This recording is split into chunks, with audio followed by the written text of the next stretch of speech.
खुलुमबाय रायजोफोर दिनै फुंबिलिनि खौराङाव फिन खेबसेबाव बयखौबो राननानै लाग्रोबाय। दासिमनि खौरांफोरा जाबाय। गिबि खौराङाव दङ बिपि पार्टियाव थानाय सानै मानसिया सियाल बोराय आरो गुन्दा मानसिफोर। बाथ्राखौ बुंदों एमसिएलए राकेश ब्रह्मआ। बिथांमोन सानैया बेदर गेसाव जाग्रा आरो गेसाव बेदरखौनो नागिरबाय थाग्रा। बेफोर बाथ्राफोरखौ बुंदों एमसिएलए राकेश ब्रह्म बिथाङा। मख'जाथावदि थांनाय बावैसो सिगाङाव इउपिपिएलनि गोबां दैदेनगिरिफ्रा बिपिएफ दोलोनि हाबा मावनाय मोजां आदर्शखौ मिथिनानै एबा नुनानै बिपिएफ पार्टियाव आखाइ हमहैनाय एबा जयनिं जानायखौ नुनो मोन्दोंमोन। जेरै मोनसे समनि बिटिसिनि डिपुटि चिफ जानाय बारग' डिपुटि चिफ खाम्फा बरगयारि जाय इउपिपिएलनि एमसिएलएमोन आरो प्रमद बर'नि बारग' ओएसटि डक्टर सांग्रां ब्रह्म बारग' एनडिबि धीरेन बर' बिथांमोना बिपिएफ दोलोआव जगदान जादोंमोन। बिसोरखौ लानानैनो राकेश ब्रह्मआ माखासे अजद गोनां बाथ्राखौ बुंनायखौ नुनो मोन्दों। जेराव खौरांगिरिनि सिगाङाव बेफोर बाथ्राखौ बिथाङा बुंदों। जेराव बिथाङा खौरांगिरिनि सिगाङाव बुंदोंदि बिसोरो सियाल बोराय गुन्दा मानसिफोर। बिसोरो गेसाव बेदर नागिरबाय थादोंमोन सोलायब्लाबो दायो सानैया थांखाबाय आरो सासे सियाल बोराय थांबावनो दं। बेबो थाबैनो थांगोन गेसाव बेदर नागिरनानै। बेफोर बाथ्राखौ बुंदों राकेश ब्रह्म बिथाङा। थांनाय सानखालि आसाम केबिनेट जथुमाव माखासे गोनांथार बिथांखि लानाय जादों जायखौ गिबि मन्थ्रिया फोसावनानै होनायखौ नुनो मोन्दों। केबिनेटआव लानाय बेफोर थांखि एबा बिथांखिफोरा फारियै आसामाव थानाय मिसिं ट्राइबेल माहारियारिफोरनि मुंदांखा फालिथाय आलि आइ लिगांनि मुङाव फैगौ बोसोरनिफ्राय गासै आसाम हादोरसायाव बन्द खालामगोन। बिश्वनाथ जिल्लानि बिहालियाव गोदानै लुफुंजानाय इन्जिनियारिं कलेजनि मुंखौ मुंदांखा उदांस्रि दावहारु आरो समाज फोसाबगिरि सबिलाल उपाध्यायनि सन्मानाव एबा बिथां गेदेमानि मुं एबा सबिलाल उपाध्याय इन्जिनियारिं कलेजनि मुं दोननाय जागोन। केबिनेटआव बेखौबो थांखि लादोंदि मुंदांखा मेथाइ खनगिरि रुंसारि जुबिन गार्गनि सन्मानाव मोनसे गेदेर जुबिन केट्र खालामनाय। जेराव बिथांनि मोनसे गोसोखांथि आरो थावनि गायसननो थाखाय 2 नं कुमरकुसि गामियाव सोरखारि हा राननायखौ गनायथि होबाय। बेनि अनगायैबो गवालपारा जिल्लानि दहिकाटायाव थानाय सोरखारि हाखौ आसामनि दारिमिन फालांगि आरो पाब्लिक इन्टारप्राइज बिफाननो ओनसोलाव रां थिसननाय साख्रि सोरजिनाय आरो रांखान्थियारि खामानिफोरखौ बांहोनो थाखाय गनायथि होनाय जादों। 98थि अस्कार बान्था होनाय हाबाफारिया बे बोसोरनि 15 मार्च खालाराव जागोन। बलिउडनि मुंदांखा फावखुंग्रि प्रियंका च'प्रायाबो अस्कार 2026 बान्थानि थाखाय सायख'जादों। प्रियंका च'प्राजों लोगोसे हलिउडनि स्टारफोर जेरै रबार्ट डाउनी जुनियर ग्वेनेथ पाल्ट्र'आबो अस्कार बान्थाखौ मोनगोन। बे बान्थानि थाखाय सायख'जानायखौ बलिउडनि फावखुंग्रि प्रियंका च'प्राया गावनि इनस्टाग्राम एकाउन्टनि गेजेरजों बाथ्राखौ रोखायै फोसावनानै होदों एबा रोखा खालामदों। बेनि सिगांबो प्रियंका च'प्राया 2016 मायथाइनि अस्कार बान्थायाव प्रेजेन्टर महरै नुजाथिदोंमोन। बे भारतारि सावथुननि थाखाय गोग्गाथाव बाथ्रा दि फिन खेबसेबाव सासे भारतारि फावखुंग्रि एबा मुलुगनि देरसिन सावथुन बान्थानि जौसाङाव प्रियंका च'प्राया जायगा मोनदों। अस्कार 2026 नि थाखाय मुं थिसननायनि आबुं फारिलाइखौ अस्कारनि अफिसियेल वेबसाइटआव नुनो मोनगोन। प्रियंका च'प्राया ससियेल मिडियायाव प्रेजेन्टर्सनि फारिलाइखौ शेयार खालामनानै बे मानगोनां बान्था होनाय हाबाफारियाव बाहागो लानायनि रोखा खालामदों। थांनाय बोसोरनि पहेलगाम उदखारि गाग्लोबनायाव 26 दाय गैयै सुबुंफोरनि जिउ खहा जानायनि सायाव ससियेल मिडियायाव अजद गोनां पस्ट होनायनि केसाव गोग्लैनाय आरो जोबथेसालियाव थानांनाय मेथाइ रोजाबगिरि नेहा सिंह राठौरखौ जौसिन बिजिरसालिया जामिन होबाय। जेराव बिजिरगिरि जे.के. महेश्वरी आरो ए.एस. चंदुरकरनि बेन्चआ बिथांखौ बे केसनि सायाव बिबानगिरिफोरनि सिगाङाव नुजाथिनानै गावनि बिबुंथिखौ लिरनायनि उनाव रेहाय होयो। जौसिन बिजिरसालिया बिथांखौ नायबिजिरनायाव हेफाजाब होबाय थानो खावलायदों। राठौर बिथाङा थांनाय बोसोरनि इलाहाबाद गोजौ बिजिरसालिनि बे केसनि सिगांग्रो जामिननि आर'जलाइखौ नेवसिनानै होनाय बिथोनखौ जुजिदों। 7 जानुवारि खालि जौसिन बिजिरसालिया राठौरखौ मोनसे ससियेल मिडिया पस्टनि सायाव होनाय केसाव राठौरखौ हमनायनिफ्राय रैखाथि होबाय। मख'जाथावदि जम्मु काश्मीरनि पहेलगामाव 26 दावबायारिफोरखौ बुथारनाय जाथायखौ लानानै गाहाय मन्थ्रि नरेन्द्र मोदी, नखर मन्थ्रि अमित शाह आरो बिजेपि दोलोखौ नोजोर होनानै ससियेल मिडियायाव नंखायै बिबुंथि होनाय थामहिनबा अजद होनायनि दायाव बिथांखौ हमनाय जादोंमोन। नलबारि जिल्लायाव कंग्रेसनि बिजाथि आरो बारग' एमएलए अशोक शर्माखौ खानाय जादों। एपिसिसिनि नेहाथारि दिपज्योति हालयजों लोगोसे सा 19 कंग्रेस मावथिफोरखौबो हमनाय जादों। समबारनि हरनि 10 रिंगासोआव नलबारि पुलिसआ बिसोरखौ खायो। मख'जाथावदि बिजेपिनि मोनसे हेंथा दिन्थिफुंनायाव कंग्रेसनि मावथिफोर आरो पुलिसनि गेजेराव जिउ खहा जादोंमोन। नलबारि टाउन ब्लक कंग्रेसनि आफादगिरि दीपक तालुकदारखौबो हमनाय जादों। बेनि अनगायैबो सानजा नलबारि ब्लक कंग्रेसनि आफादगिरि दिपेन हालयखौ खायो। गाग्राफार ब्लक कंग्रेसनि गाहाय नेहाथारि समसुल आलमखौबो खानाय जादों। मख'नो गोनांदि थांनाय सानसे सिगां कंग्रेसनि मावथि आरो बिजेपिनि मावथिफोरनि गेजेराव दाङाबाजि जादोंमोन। जन आशीर्बाद जात्रानि समाव कंग्रेस मावथिफोरखौ बिजेपिनि मददगिरिफ्रा बुदोंमोन। बेनि फिननायाव कंग्रेसनि मावथिफोरा हरनि समाव नलबारि सदर पुलिस थानायाव धरना होदोंमोन। बे हेंथा दिन्थिफुंनायखौ बारग' एमएलए अशोक शर्माया दैदेनदोंमोन। बे बिथिंखौ नोजोर बोनानै नलबारियाव कंग्रेसनि बिजाथि आरो बारग' एमएलए अशोक शर्माखौ खानाय जादों। एपीसीसीनि नेहाथारि दीपज्योति हालयजों लोगोसे सा 12 कंग्रेस मावथिफोरखौबो खानाय जादों। थारैनो गोबां समफोराव आसामाव खालामनाय बायदिनो बिटिसिआवबो सानसे समाव एबेक्सन जागोन नामा? बे साननो गोनां बाथ्रा जानानै फैदों, जेराव गोबां समफोरावनो बर'फोरा अजद होबोबाय थादों दि बिटिसिआवबो आयेन बेरेखायै हा दखल खालामग्राफोरखौ एबा बर', मिसिं, राभा, कार्बि सुबुंफोरा मुस्लिम, आदिबासि, बेंगलि आरो राजबंशी हारिनि सुबुंफोरखौ दखल खालामनाय हाफोरखौ उदां खालामनांगौ होननानै गोबां सुबुंफोरा गारां दिखांबोबाय थादों, जेराव बर'नि अनगा एबा ट्राइबेल माहारिफोरनि अनगायै बिथांमोनखौ एबेक्सन खालामनांगौ होननानै अजद दिखांबोबाय थादों आरो अजद गोनां बाथ्रा बुंबाय थानायखौ नुनो मोन्दों। जेराव बिटिसिआव दाब दाब जायगायाव दासिमबो आयेन बेरेखायै हा दखल खालामग्राफोर दं। बिटिसि सरकारा माब्ला होस्रांनाय हाबाफारिखौ लागोन बेखौ उननि समासो फोरमायसिगोन। एनटिपिसि बङाइगावआ 3 सोलोंथाइ स्पेस लेब गायसनदों। फरायसाफोरनि गेजेराव बिगियानारि सोलोंथाइ आरो गोदान आदबखौ बांहोनो थाखाय मोनसे मख'जाथाव हाबाफारि लानानै एनटिपिसि बङाइगावआ बड'लेण्ड टेरिटरियेल काउन्सिल एबा बिटिसि सोरखारनि हेफाजाबजों गावनि कर्परेट ससियेल रेसपन्सिबिलिटि थामहिनबा CSR हाबाफारिनि सिङाव बड'लेण्ड टेरिटरियेल रिजन थामहिनबा बिटिआरनि चिरां जिल्ला, क'क्राझार जिल्लायाव गंथाम सोलोंथाइ स्पेस लेब गायसनदों। गोदानै गायसनजानायनि गेजेराव दङ चिरांनि आमगुरि जौसिन गेजेर फरायसालिनि महेन्द्र नार्जारि मेम'रियेल स्पेस लेब, रुनिकाटा जौसिन गेजेर फरायसालिनि बिजेन्द्र औवारि मेम'रियेल स्पेस लेब आरो क'क्राझारनि कसुगाव पाब्लिक हाइ स्कुलनि देबिचरन ब्रह्म मेम'रियेल स्पेस लेब दं। बे लेब'रेटरिफोरनि मुंखौ ओनसोलनि मुंदांखा सुबुंफोरनि मुङाव दोननाय जादों, जाय बिथांमोना ओनसोलनि जौगाखांनायाव मख'जाथाव बिहोमा होदोंमोन। गासै 60 लाख रांनि प्रजेक्ट इनभेस्टमेन्टजों 20 लाख रां खरसा खालामनानै एजुकेशन स्पेस लेबफोरखौ गायसननाय जादों।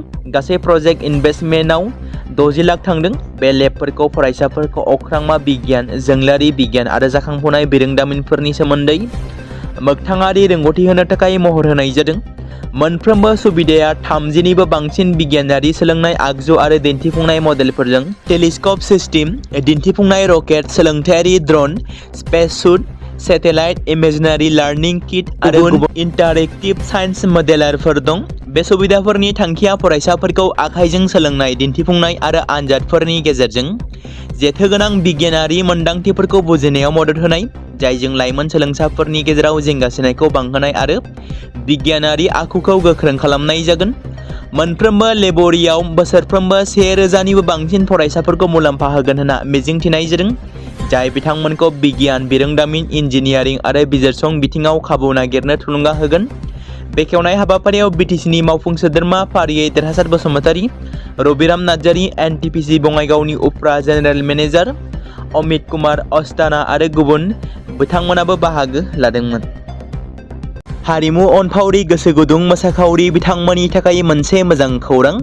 दावस्रि देलाय क्लाबनि बानजायनायाव फैगौ बागुरुम्बा आरो बिहु मोसानाय मावबादा 25 मार्च खालारनिफ्राय 29 मार्च खालारसिम 5 साननि थाखाय चिरां जिल्लानि बासुगावनि राजा सारां फोथाराव खुंगोन। बे फोरोंथाय मावबादाखौ बाहागो लागिरिफोरनि थाखाय बैसोनि सिमा गैया, नाथाय मासिनि अनजिमाया खम। बेनिखायनो सुबुं मोसानाय सोलोंनो गोसो जानाय नोंथांमोना 9707641736 नङाब्ला 6901088380 मबाइल नाम्बारनि गेजेरजों थाबैनो रेजिस्टार खालामनो हागोन। IAS अफिसार इन्द्रेश्वर कलितानि मोन 6 जायगायाव 5.64 कौटि रांनि सम्पति जब्द खालामनो हादों। मख'जाथावदि गिबि मन्थ्रिनि एन्टि कारापसन आरो अभारसाइट ट्रेजेरिजों इन्द्रेश्वर कलितानि हेंथायै नायबिजिरनाय बायदियै इन्द्रेश्वर कलिताया थांनाय 2000 मायथाइनिफ्राय 2018 मायथाइसिम हिसाब मोननै रां खामायदोंमोन। बे हारा आयनि फुंखानिफ्राय 131 जौखोन्दो बांसिनमोन। बे खौरांखौ गिबि मन्थ्रिनि भिजिलेन्सनि अजदआव मोननाय जादों। इन्दिसर कलिताहा गावनि बिसि नखरनि गुबुन गुबुन सोद्रोमाफोरनि मुङावबो सम्पति दंमोन। इन्दिसर कलितानि हेंथायै नायबिजिरनाया दासान्दि सोलिगासिनो दं होननाबो मिथिनो मोन्दों। बे समाव नोंथांमोननि गेजेराव फोसावनो लादों मुलुगनां थाखोनि मोनसे खौरां।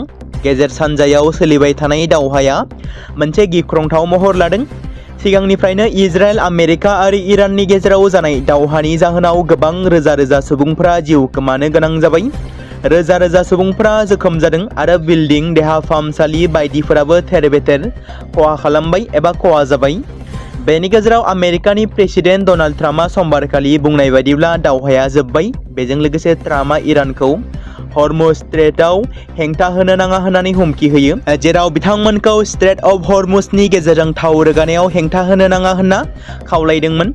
जुदि माबाफोर हेंथा जायो अब्ला 20 गुन बांसिन गोहोगोरा इराननि सायाव गाग्लोबनोबो हुमखि होयो। बेराफारसेथिं गेजेर सानजायारि दावहा थामहिनबा इजराइल आरो इराननि दावहानि गेजेराव गोथां थावनि बेसेना हरखाबै खमायदों। बुहुमनां बाजाराव गोथां थावनि बेसेना हरखाबै खमायनायखौ रिपर्टआव फोरमायदों। रिपर्टआव फोरमायनाय बायदिब्ला क्रुड थावनि बेसेना बेरेलाव $117निफ्राय खमायनानै $90 गाहायाव फैदों। डनाल्ड ट्राम्पनि फोसावनायनि उनाव क्रुड थावनि बेसेना गोख्रै खमायदों होनना फोरमायथिदों। आमेरिकानि प्रेसिडेन्ट डनाल्ड ट्राम्पआ बुंबावोदि बुहुमनि थाव जगायनायाव जेबो गोलाव सम गोहोम गोग्लैया। बेखौबो बुंबावोदि इजराइल इराननि दावहाया जोबोद थाबैनो जोबगोन आरो तेहरानखौ जेबो गाज्रि खामानि मावनो नाङा होननानै हुमखि होयो आरो जुदि थावनि बेलायाव सोलायनाय लाबोयो अब्ला ट्राम्पआ इरानखौ आबुङै फोजोबस्रांनायनिबो हुमखिखौ होयो। मख'नो गोनांदि बे फोसावनायनि माखासे घन्टानि उनावनो इराननि इस्लामिक रिभलिउसनारि गार्ड्स कर्प्सआ बेनि फिननायाव मोनसे बिबुंथि फोसावनानै बुङोदि दावहाया माब्ला जोबगोन बेनि सायाव जों थिरांथा लागोन। सोनाब एसियानि इयुनआ दा जोंनि आखायाव दं, आमेरिका रौनिया हान्जानि आखायाव गैया, बेबादि बुंनानै हुमखि होयो इरानाबो। चिराङाव गारिनिफ्राय हिर'इन बोखांनो हादों। चिरां जिल्लानि पानबारि ओनसोलाव समबारखालि मोनाबिलि समाव मोनसे चेक पइन्ट अपारेशननि समाव आसाम पुलिसनि मोनसे हानजाया गंसे कारनिफ्राय सन्देह गोनां गोबांथार हिर'इन बोखांनो हादों।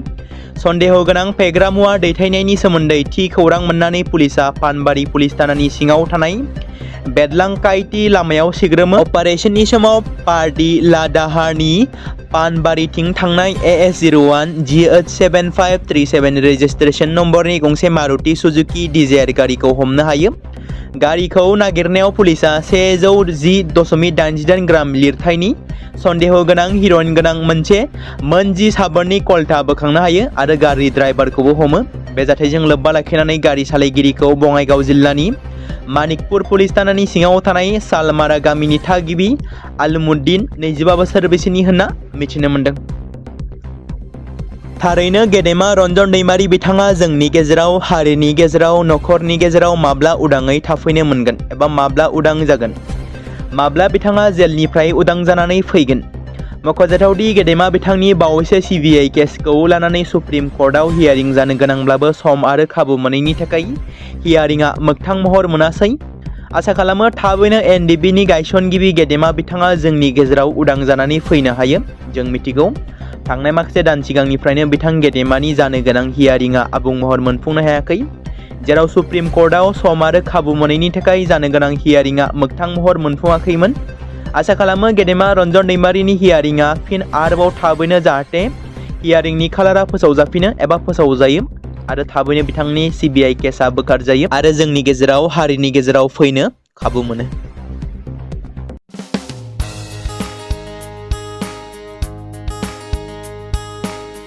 बे समाव मोनसे गोजोनथाव खौरां, BTC हालामनि रायजो राजाफोरनि थाखाय मोनसे गोनां फोसावथाय। क'क्राझार जिल्लानि सिङाव थानाय बड'लेण्ड एकाडेमि सिनियर सेकेन्डारि स्कुला लानानै फैदों गोजोनथाव खौरां। बड'लेण्ड एकाडेमि सिनियर सेकेन्डारि स्कुला 2026 आरो 2027 सोलोंथाइ बोसोरनि थाखाय लानानै फैदों नार्सारिनिफ्राय लानानै थाखो 9 सिम फरायसा आरो फरायसुलिफोरनि गुन गोनां सोलोंथाइनि थाखाय खम बेसेनावनो गोदानै मुं थिसननायनि खाबुखौ होगासिनो दं। मख'जाथावदि क'क्राझार जिल्लानि हल्टुगाव आउटपस्टआव थानाय क'क्राझार तिनिआलिनि बड'लेण्ड एकाडेमि सेनियर सेकेन्डारि स्कुला गुन गोनां सोलोंथाइ होनायजों लोगोसे थाखो 9 नि थाखाय इलेक्टिभ साबजेक्ट महरै मेथामेटिक्स, जिअ'ग्राफि, हिन्दी, हिस्टरि बायदि आयदाखौ लानो हागोन। मोजां सोलोंथाइ लानायनि अनगायैबो बड'लेण्ड एकाडेमि सेनियर सेकेन्डारि स्कुलाव उफ्रा सोलोंथाइ हिसाबै environment field study, English speaking course बायदिखौ लाफानानै सोलोंथाइ लानो हागोन। बेनि अनगायैबो गोजान लामा हान्थिनानै फरायग्रा फरायसा फरायसुलिफोरनि थाखाय आलादायै मोजां हस्टेलाव थानानै फरायनो हानायनि खाबुफोर होनाय जादों। बेनि थाखाय नोंथांमोना आबुङै मिथिबावनो थाखाय एबा थोंजोङै फोनांजाब खालामहर 9101 488 399 जानबुं नम्बराव। बे समाव मोनसे गोनां फोसावथाय बर' सावथुन नायनानै मोजां मोनग्रा गासै बर' रायजो राजाफोरनि गेजेराव लानानै फैदों मोनसे बर'नि OTT प्लेटफर्म गोनां, जाय प्लेटफर्मनि गेजेरजों नोंथांमोना बर'नि गोदान गोजाम सावथुनफोरखौ नुनो मोनगोन। थांनाय माखासे बोसोर सिगां बर'नि गेजेराव लानानै फैनाय निउबो एप बायदिनो फिन आरोबाव लानानै फैदों बर' रायजो राजाफोरनि थाखाय। बे बाथ्राखौ मख'नाया गोनांदि 2025 मायथाइनि जानुवारि दानाव ओंखारनाय आंगो स्ट्रिम मुंनि मोनसे OTT प्लेटफर्म गोनां निउबो एपनि गेजेरजों नोंथांमोना गोबांथार बर'नि सावथुनफोर जेरै ट्रेजेडि, रमान्टिक, एक्शन आरो कमेडिजों बुंफबनाय सावथुनफोरखौ नुनो मोनगोन। जेरै सनानि नखर, थांखि गैयै समाज, अनसुला आफा, हिर', बिमा बायदि बाजै, अर, थैसाम, वान्टेड, संदान आरो रं नाम्बार बायदि सावथुनफोरा मख'जाथाव। बेफोर सावथुनफोरखौ नायनो थाखाय नोंथांमोना गिबियावनो आंगो स्ट्रिम एपखौ गावनि मबाइलाव थानाय प्ले स्ट'रनिफ्राय डाउनल'ड खालामनानै लोगोसे इनस्टल खालामनानै गावनि मबाइल नाम्बारजों लगइन खालामनानै लाग्रोनांगोन। बेनि उनाव नोंथांमोना गोबांथार नुनो मोनै सावथुनफोरखौ गुगोल पे, फन पे आरो पेटिएमजों रं नाम्बार सावथुनखौ नायनो थाखाय 60 रां आरो संदान सावथुनखौ नायनो थाखाय 80 रां, वान्टेड सावथुनखौ नायनो थाखाय 60 रां, थैसाम सावथुनखौ नायनो थाखाय 60 रां बेबायदिनो गोबांथार नुनो मोनै सावथुनफोरखौ नायनो थाखाय सुबिदा खालामनानै होदों आंगो स्ट्रिम प्लेटफर्मा। फिन नोंथांमोननि गेजेराव फोरमायबावनो लादों बर' सावथुन नायनानै मोजां मोनग्रा गासै बर' रायजो राजाफोरनि गेजेराव लानानै फैदों मोनसे बर'नि OTT प्लेटफर्म गोनां, जाय प्लेटफर्मनि गेजेरजों नोंथांमोना बर'नि नुनो मोनै सावथुनफोर जेराव गोदान गोजाम सावथुनफोरखौ नुनो मोनगोन। बे बाथ्राखौ मख'नाया गोनांदि 2025 मायथाइनि जानुवारि दानाव दिहुनजानाय आंगो स्ट्रिम मुंनि मोनसे OTT प्लेटफर्म गोनां एपनि गेजेरजों नोंथांमोना गोबांथार बर'नि ट्रेजेडि, रमान्टिक, एक्शन आरो कमेडिजों बुंफबनाय सावथुनफोरखौ नुनो मोनगोन। जेरै रं नाम्बार, संदान, वान्टेड, थैसाम, अर, बिमा बायदि बाजै, हिर', अनसुला आफा, थांखि गैयै समाज, सनानि नखर बायदि बायदि सावथुनफ्रा मख'जाथाव। बेफोर सावथुनफोरखौ नायनो थाखाय नोंथांमोना गिबियावनो आंगो स्ट्रिम एपखौ गावनि मबाइलाव थाखानाय प्ले स्ट'रनिफ्राय इनस्टल खालामनानै गावनि मबाइल नाम्बारजों लगइन खालामखांनायनि उनाव नोंथांमोना गोबांथार नुनो मोनै सावथुनफोरखौ गुगोल पे, फन पे आरो पेटिएमजों रं नाम्बार सावथुनखौ नायनो थाखाय 60 रां, संदान सावथुनखौ नायनो थाखाय 80 रां, वान्टेड सावथुनखौ नायनो थाखाय 60 रां, थैसाम सावथुनखौ नायनो थाखाय 60 रां बेफोरबायदिनो अर सावथुनखौ नायनो थाखाय 60 रां पे खालामनांगोन। बेबायदिनो गोबांथार नुनो मोनै बर' सावथुनफोरखौ नायनो थाखाय सुबिदा खालामनानै होदों आंगो स्ट्रिम प्लेटफर्मा।